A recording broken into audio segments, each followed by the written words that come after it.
Today's message is entitled, as I mentioned, Rules for the Road. Rules for the Road. Five tips to ensure that you reach your destination safely. But of course, my real intent in this message is to take these road rules or rules for the road and apply them to our daily lives. Because Tom Cochran, who actually wrote that song, is exactly right. The beginning of the song says this: Life is like a road you're on. Life is like a road that you travel on when there's one day here and the next day gone. You only get to live each day one time. But the road of life, or the adventure of life, is actually more complicated than a highway, because we are all born, or we come equipped with rear view mirrors. What we don't come equipped with is a reverse, right? There are no do-overs. You only get to do your 20s once. And you look in the rear view mirror and you see how you did your 20s and you're like, I would like to go back and do some of that. And then you look and it's just, park and it's drive. And park is only momentary, right? But we just can't go back. You can't go back and redo your 30s or that first marriage or raise your kids again or raise that first child again because, the third one came along and you thought, I think I kind of overloaded the first one. So we all have regrets because we all have a rear view mirror, but there are no reverses. And some of us, if we're honest, it's temperament, personality, we spend way too much time looking in the rearview mirror of our lives and, obsessing on our regrets. But the truth is, the future from this moment forward is like a road we're on, and it's what we do from this point forward that makes all the difference. And of course, we can learn from our mistakes, but you can't live your life looking in the rearview mirror, just like you shouldn't drive looking in the rearview mirror, and especially with life, because again, there's just no way to go back. And this is what we all have in common, whether you're a person of faith or not a person of faith. We all want to get the future right. We just all want to get it right. And we all want to arrive safely in some destination. And you may be a goal, somebody who sets a lot of goals. I'm not really set a lot of goals. I have some sort of high-level goals that I keep in a little bulletin board in my closet that deal with my family and just a couple of high-level things. Some of you are very detailed goal setters. But everybody listening, everybody in the rooms, if you could stand up and say, okay, at a high level, here's what I want my future to look like. Here's what I want my future to look like relationally, financially, with my kids, or hopefully want to have kids one day or want to get remarried, whatever it might be. So we all kind of have a general idea of where we want to end up in this season of life and where we want to end up in life in general. And hopefully these 5 rules will help you get there. So 5 rules for the road. I'm gonna do these pretty quick, all super practical. Just a heads up, if you came today looking for deep Bible study, we just did that for 9 weeks, okay? So this is just a summation of just some practical things to help us move forward with life. So rule number one, don't travel alone. Don't travel alone. We say this all the time around here, that life is better connected because you were made for community. That life is better connected because you were made for community. So you travel with friends. You just don't allow yourself to get isolated. And in certain seasons of life, because of the pain and the things that we've gone through, and again, personality, there's always the temptation to be a little bit isolated. So I want to encourage you to ignore that voice in your head. Ignore that voice in your head that says, I don't need anybody, because you were created to live in and to operate in community. You do need some bodies around you. We were created for that. But who we do life with oftentimes determines how our lives go, right? And one of the tricks, then, one of the things that, again, I'm gonna put some language around something we've all experienced from time to time. The trick in life when it comes to who we do life with is don't simply gravitate toward acceptance. Don't simply gravitate toward acceptance. Acceptance is a powerful draw, right? But don't simply gravitate toward acceptance, because that can be a trap. Acceptance is magnetic. And where this is most important is in the transitions of life. You're leaving high school to go to college. You're leaving college to go to grad school. You're leaving grad school to start your first job. You're leaving the city to go to another city. You've just gotten out of a relationship and you're looking for a new relationship. You've just gone through a divorce. You kind of hit pause for a couple of years and now you're open to start dating again. In every single transition in life, especially relationally, we are prone to gravitate toward acceptance. That is, the person or the people that accept us first, oftentimes, without giving much thought to it, become the people that we spend a season of life with. And again, if you've raised teenagers, you know how powerful this is. And if you change schools or you went to a new job and you walk in that first day and you don't know anyone, or you come to a new city, you don't know anyone, or you come to a new church and you don't know anyone, isn't it true that the first group of people who reach out to you and extend some sort of invitation to do something, invitation to travel, invitation to participate in something, it feels so good because you don't know anyone else. And before you know it, you are doing life with people who may not be anything like you, who you normally wouldn't even necessarily like, but because they accepted you. I mean, we are all acceptance magnets, and we all just flow toward acceptance. So when it comes to who you do life with, don't simply give in to the magnetic draw of the person or the first group of people who show up and extend an invitation, even though they're probably maybe great people and, as sincere as they could possibly be. Because the people who get on the inside of our lives often determine the direction and the quality of our lives. And don't simply be content. This is so important. Don't simply be content to do life with people who share your tastes. And oftentimes the connecting point is taste. We like the same music. We like the same restaurants. We're in the same generation. We're from the same, part of the country where we share certain tastes. Look for people. This is so important, especially in the transitions. Look for people who share your values. You know what a value is? A value is what you have predetermined is most important to you. There are things that are most important to you. And when you find people, and sometimes you kind of got to move through some groups of people, good people, wonderful people, just not the right people. When you can find people that you share your values with, that they have the same values that you have, even though they may not eat at the same restaurants or go to the same concerts, when you are able to do life, begin to do life with people who share your values, they will have your back. You will have their back, and there is a synergy of values that will ensure that at the end of this season of life, that you will still be prioritized around the things that you have decided are most important in life and most important for you. And you'll get the most out of life. You'll get what you want most out of life. And again, this. Who we do life with, who we travel with, often determines the direction and the quality of our lives. In fact, if you have children in any of our ministry environments, one of the principles that we come back to with children, middle school and high school over and over and over is this statement: your friends determine the direction and the quality of your life. Your friends determine the direction and the quality of our lives.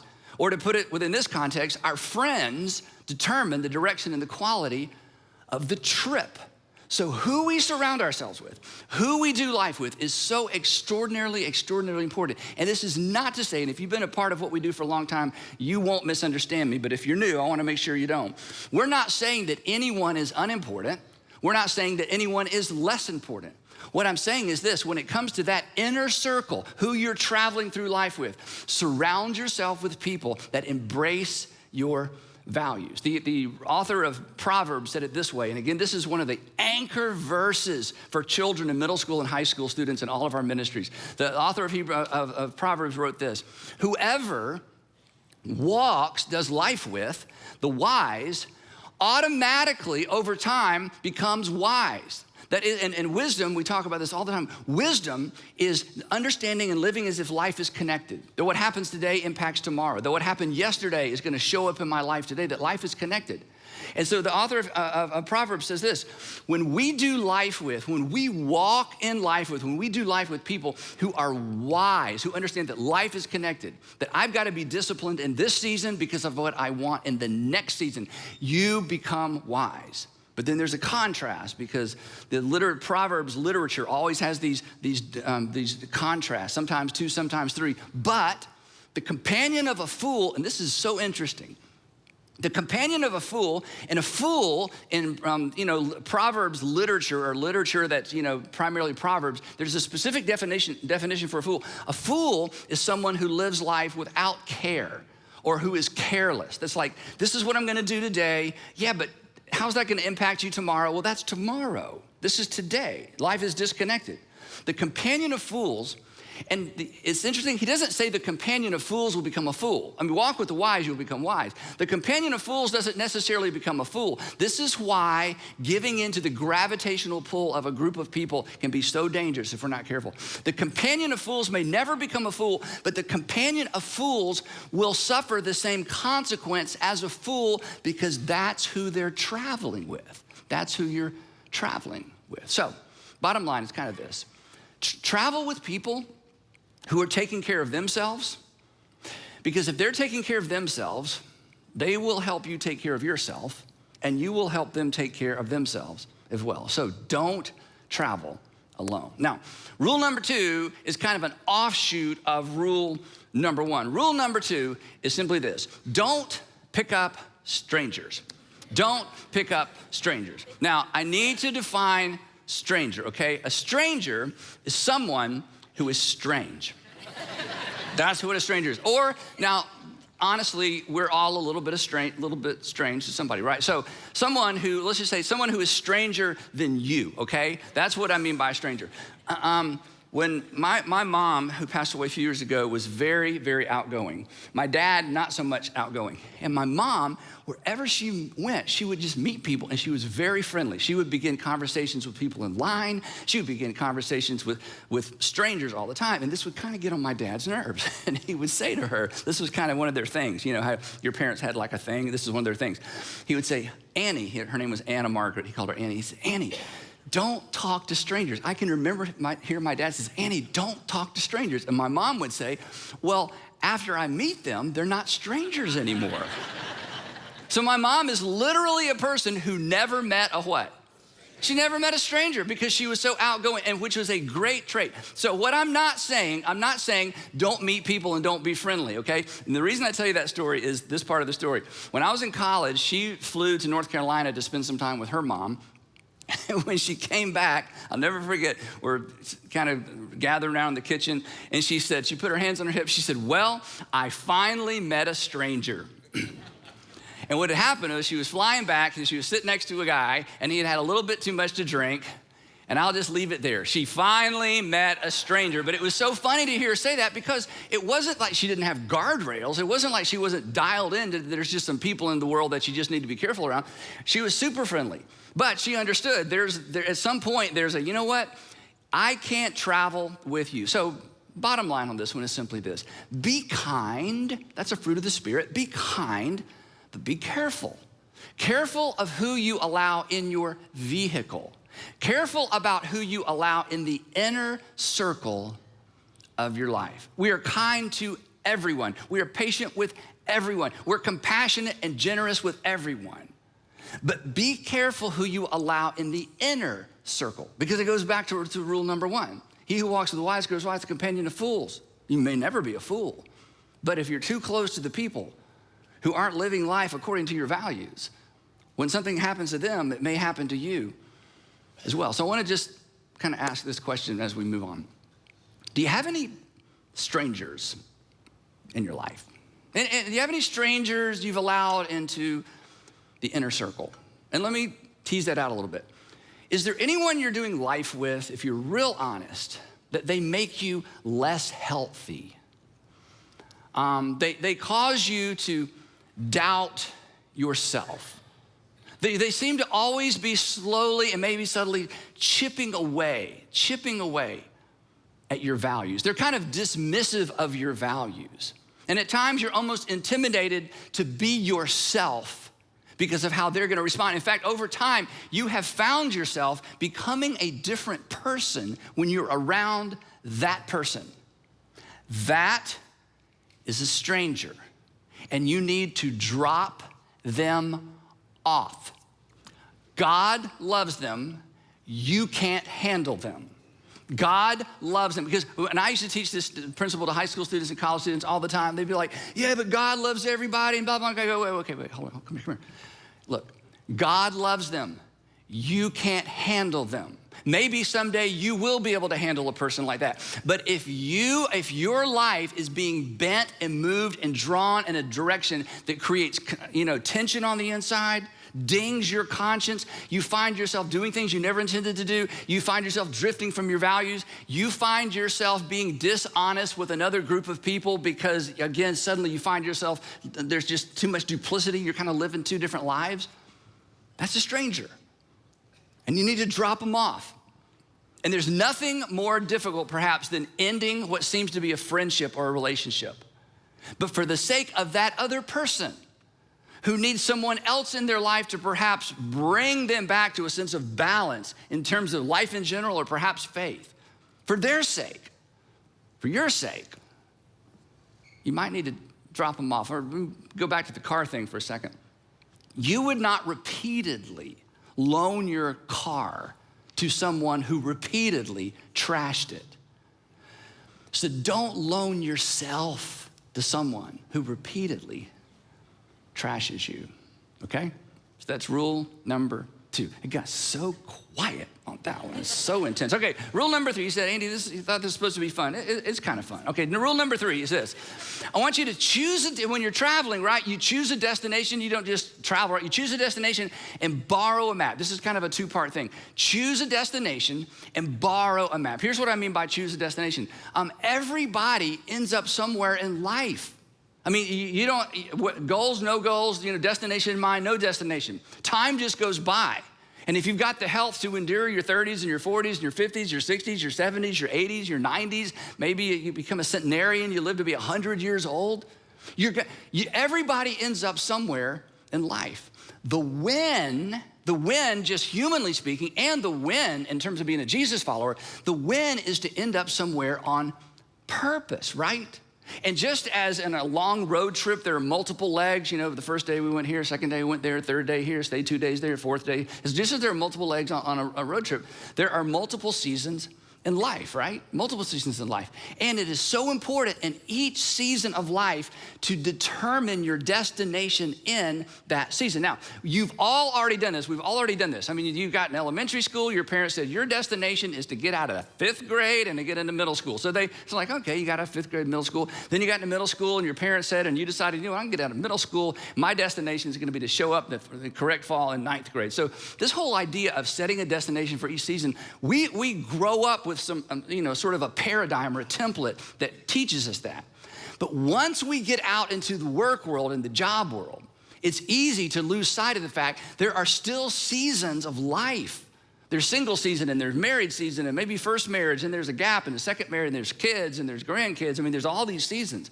In each season of life, you need to choose some vague or general or maybe specific sense of a destination. It's important to choose that in each life. Determine what you want your life to look like in each season or in this season. And here's why, again, this is so important. Obviously, you don't want to drift. Nobody wants to drift. And if we don't decide, here's the thing. If we don't choose what we want this season to look like or what we want to look like at the end of the season, if we don't choose, circumstances and people and life in general, they just decide for us. Because the days keep clicking by. The days keep clicking. Life is a highway. Another day, another day, another day. Rear view mirror, uh-oh, no reverse. Another day, another day, another day. So why wouldn't we just decide? Because again, life is connected. This season leads to the next. If I don't set the correct destination for this season, I won't be prepared for the next one. This is what wisdom dictates, that I am thinking about this season, not simply in light of what's right ahead of me, but right in front of me, but ultimately what's ahead of me, because one season leads to the other. Each season builds on the other, right? And you know this. Wishing won't get you there. Someday I want to meet someone. Someday I'd like to be happily married. Someday I'd like to have kids. Wishing won't get you there, right? Someday I want to be successful financially. Someday I want to go to graduate school. Someday. That's a wish. That's not a plan.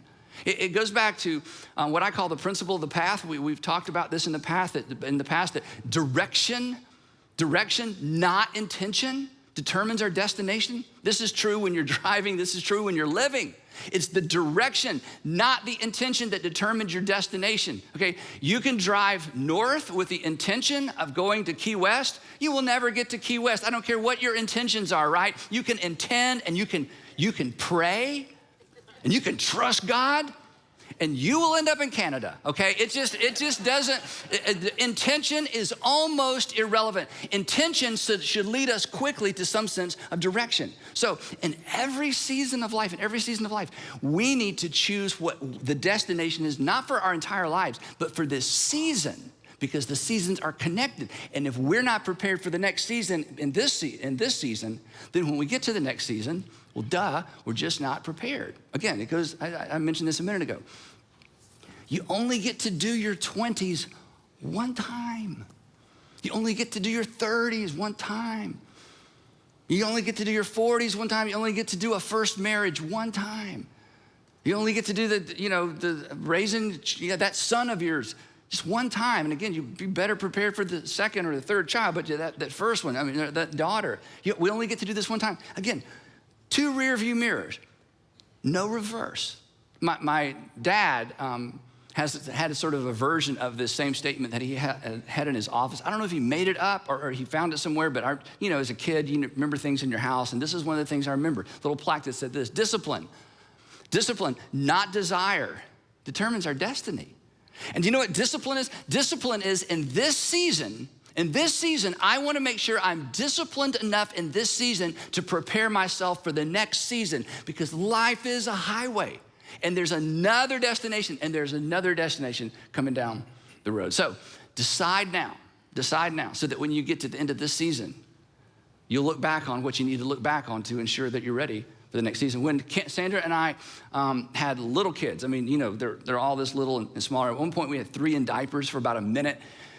And then Sandra didn't like me to tell that story, but anyway, our oldest, we just decided, you're potty trained, and we just kind of moved on. And, he eventually was. But you just can't, 3 in diapers, it's just too much. Anyway, so in that season, it's so busy, like I need to tell you that. There's just stuff coming and going. And, we're getting, there's always more opportunities than time, and there's always more friends than time, and there's always more hobbies than time.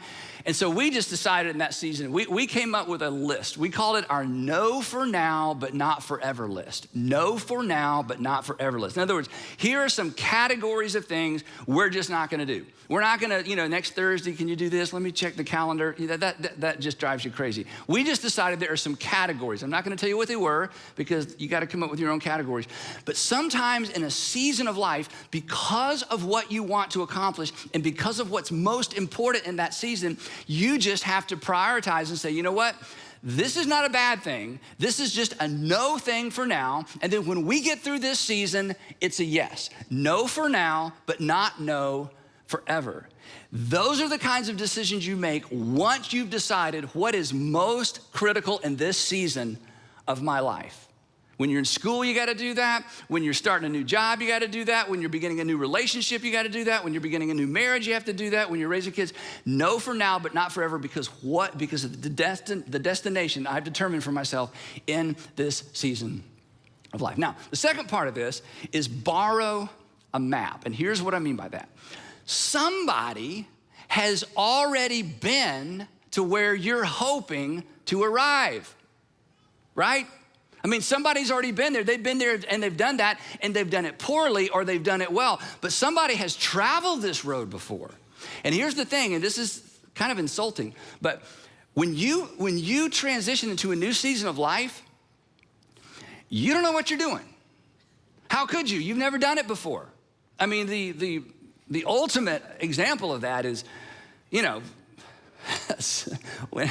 our first child, and we stayed a couple nights in the hospital, and the nurse comes in and says those awful things. This is what she said.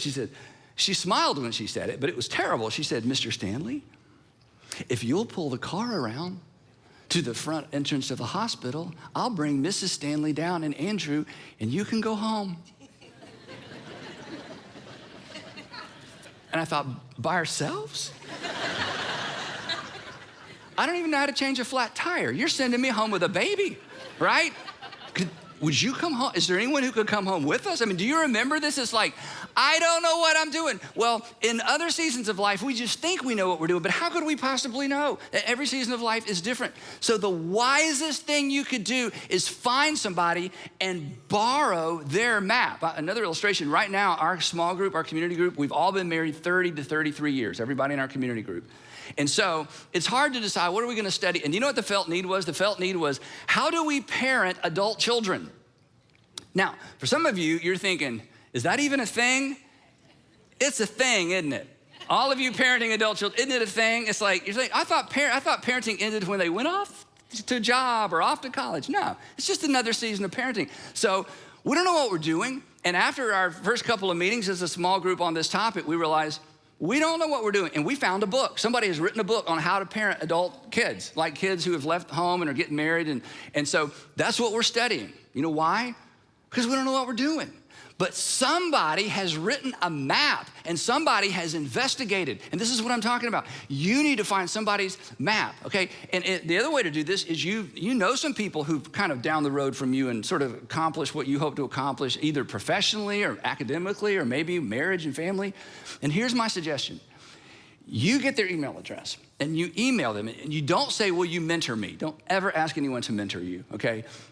You send them 3 questions. You say, you know what? My wife and I, or hey, I've just got into this new job, or I've just moved to the city or whatever, and I have 3 questions. Here's the 3 questions. Would you meet me for coffee, or I'll buy you dinner if you'll just answer these 3 questions? And essentially what you're saying is, I want your map. Now don't say I want your map, because they're like, what? Okay, so they'll think you're just a stranger, and then we already covered that, okay? They'll think you're strange. So this is your way of saying, tell me what you know. And here's the thing about people who are a season ahead of you in life. And I'm a season ahead of some of you. We don't know how much we know until someone asks. We have small groups with young married couples or newlywed couples, and it is so fun as somebody who's been married a long time to drop into one of those groups. Because you show up, and Sandra and I spent a whole year one time, instead of doing our own small group, we just went from group to group to group with the young married couples. And the first time, we were like so scared, like, oh, what are they gonna ask? And when we got in the car afterwards, we thought, we know a lot. We just know a lot. You just don't know what you know until somebody who doesn't know begins to ask you questions, okay? So one of the best things you can do is you can reach ahead a generation and say, hey, show me your map. Show me your map. You might be familiar with what's called the Vernon Law. You may have heard this before, even though you didn't know it was called this. Here's what the Vernon Law is. That experience is a hard teacher because it gives the test first and the lesson afterwards. Experience is a hard teacher because, oh no, I failed the test and now I realize what I should have known. The only way to avoid this is to get ahead and invite information, authors, or people into your life in this season, so when the test comes, you will already have had the lesson. And acknowledging, come on, you know this, acknowledging what you don't know and inviting somebody into that space where you just aren't exactly sure, that's not weakness. Asking for help isn't weakness, it's maturity. It's a sign of wisdom. Again, the author of Proverbs puts it this way. Listen, he says, listen to counsel. Listen to counsel. Now, don't raise your hand or elbow anybody, but some of us, guys, it is so hard to take counsel from other people. It's an ego thing. It's a pride thing. I am as guilty as anybody else. I just have to just exhale. Don't bow up. Don't power up. Don't say, let me tell you what I know. Just shut up, Andy, and just listen. Listen to counsel and accept discipline. You know what this means? It means accept the fact that you're wrong.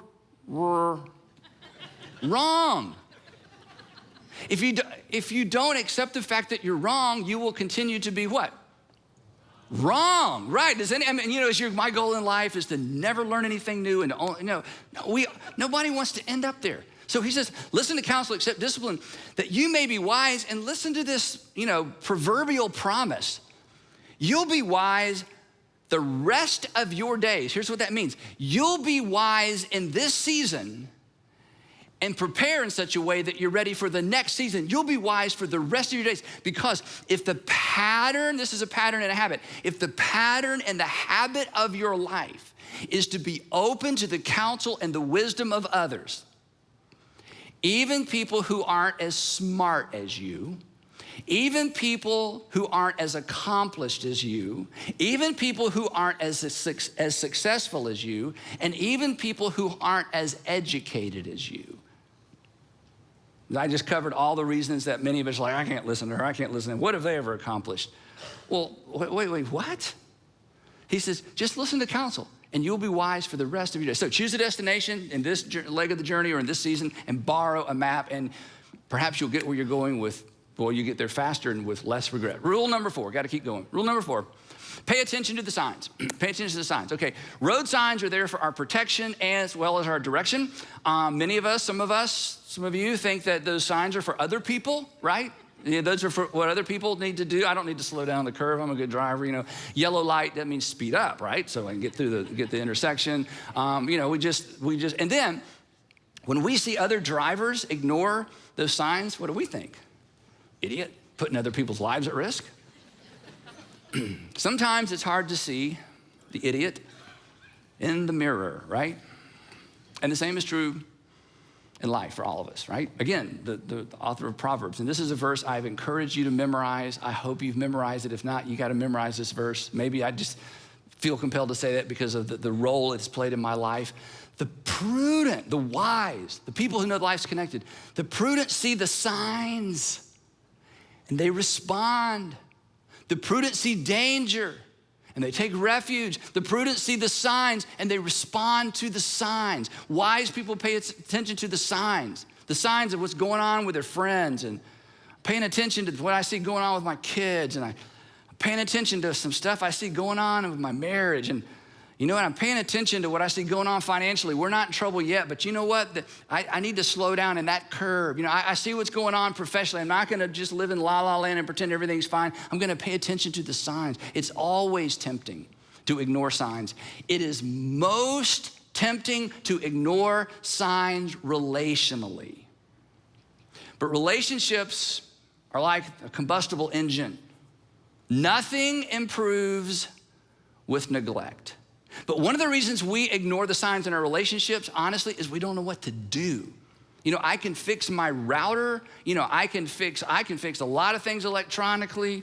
I like to fix things. When it comes to relationships, it's like, I don't know what to do. So I'm just gonna go reboot my internet because I know how to do that. But relationally, I don't know. So we are tempted to ignore the signs, but nothing improves with neglect, especially relationships. So again, you may hate me for this, but if more than one person has brought something to your attention that you need to think about or work on, that's a sign.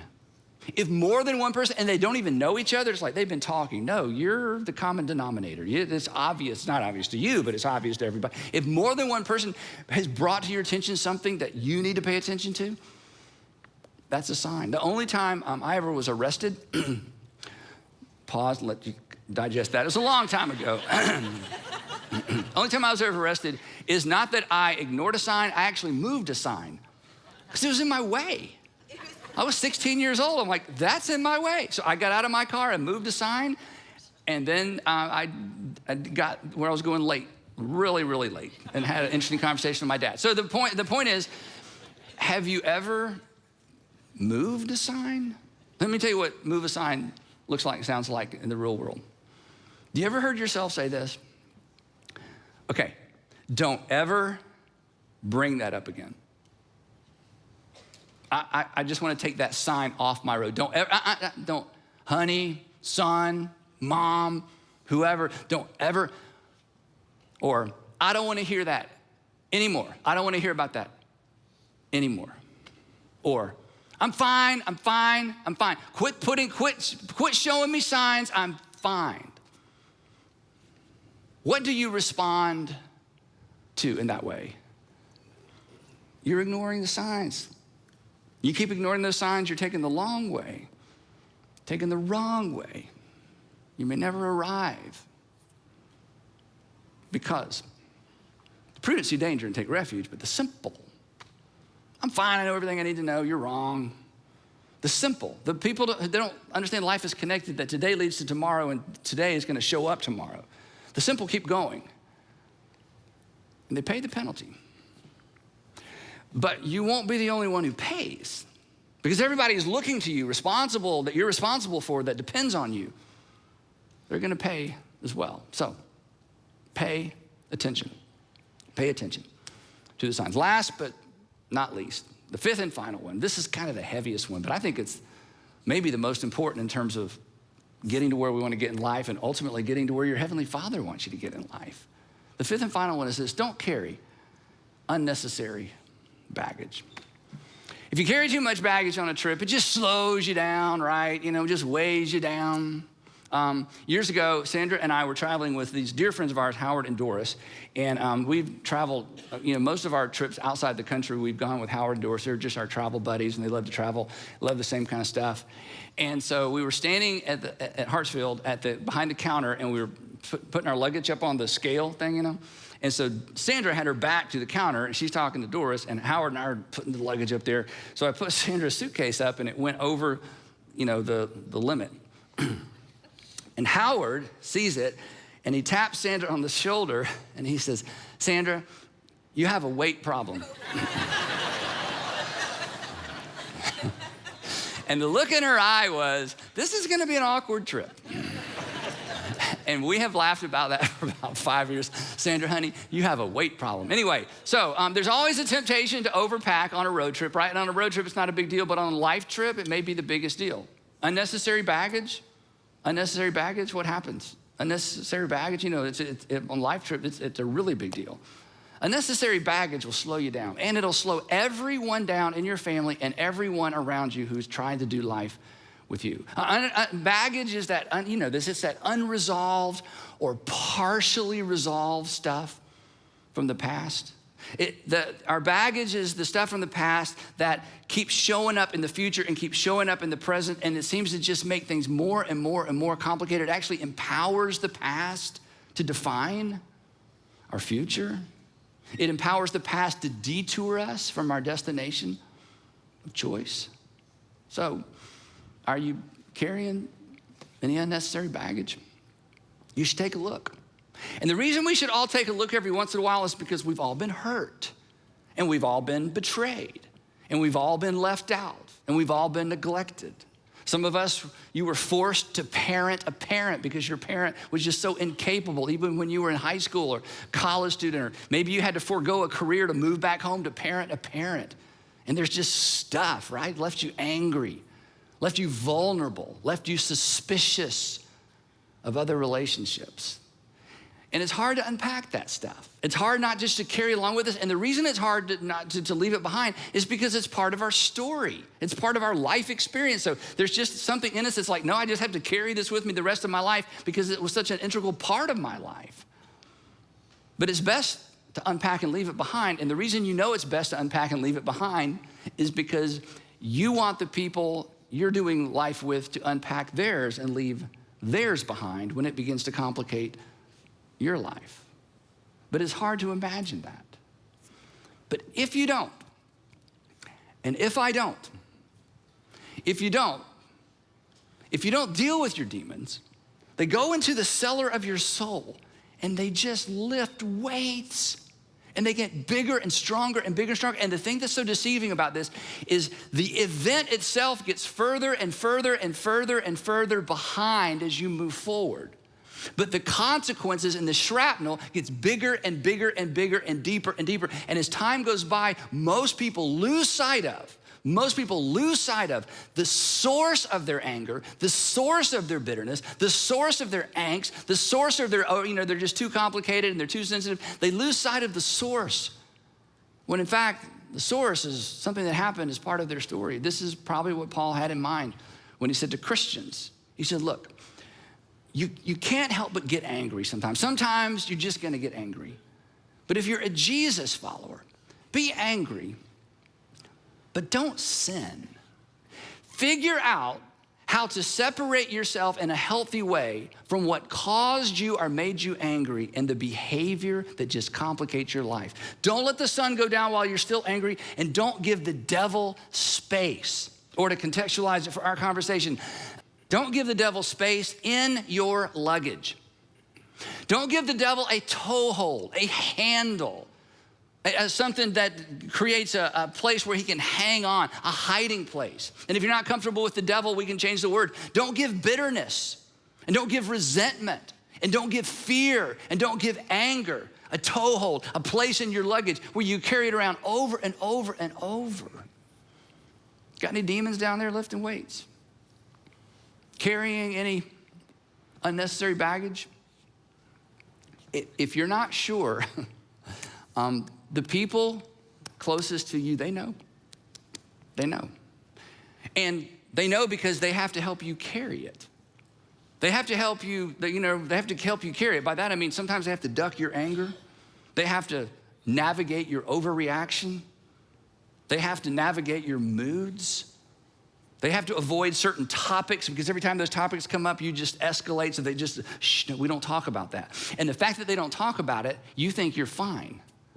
But it's because they're having to help you carry your baggage. They work hard to ignore or try to ignore your substance abuse. And the people who love you the most, will love for you to unpack that stuff or to find someone to help you unpack that stuff. Or to use the Apostle Paul's words, he's just direct. He says, just get rid of it. Leave it behind. Get rid of all bitterness, rage, and anger, along with every form of malice. And then he tells us how, and it's so simple that it seems simplistic. He says, I know you're gonna, it just seems too simple, it seems too good to be true. He says, here's how you do it, by forgiving each other. This is how you get rid of bitterness and anger. You find out the source and you unpack and you forgive. And you say, Andy, but you don't know my story. And you're right, I don't know your story. And I would never say this except for what Paul says next. He says, you are to forgive just as in Christ, God forgave you. That we don't forgive because people deserve to be forgiven. They may not, but then neither did we. We forgive because we've been forgiven. We cancel other people's debts because God through Christ canceled our debt. And here's the trick to all this. See, when you're hurt and when I'm hurt, it creates a debt-debtor relationship. The hurt, the betrayal, the abandonment, whatever it might be, it creates debt. They owe me a childhood. They owe me a first marriage back. They owe me the opportunity to put my kids in bed at night. They owe me an education. They owe me, they owe me, they owe me, they owe me, they owe me. And what happens is that their debt becomes your baggage. And I've been there. We lug it around waiting to be paid back. And while we're lugging it around waiting to be paid back, the demons are lifting weights, get stronger and stronger and stronger. And the problem is, of course, the people from our past, they can't pay us back. Half the time they don't even know they owe us anything. And the other reason they can't pay us back is because we come equipped with rear view mirrors, but no reverse. They can't give you your childhood back or a marriage back or an opportunity back or career back. They can't give it back to you. So get rid of all bitterness, rage and anger, along with every form of malice. Close those accounts. Tell your demons, I'm closing the gym. And they'll complain. But over time, their voices, not immediately, but over time, their voices will grow weaker and weaker and weaker. And it's not fair to forgive. It's not fair because they actually owe you. But it's not about fairness. This is about your freedom. So cancel those debts. Unpack all that stuff. Choose to forgive. Cancel their debt. You just decide. This is what forgiveness is. Forgiveness is, I've decided you don't owe me anymore. And who knows? Unpack all that stuff, you might be able to get by with a carry-on. So those are the 5 rules for the road. Don't travel alone. Don't pick up strangers. Choose a destination. Get somebody's map. Pay attention to the signs. And don't carry unnecessary baggage.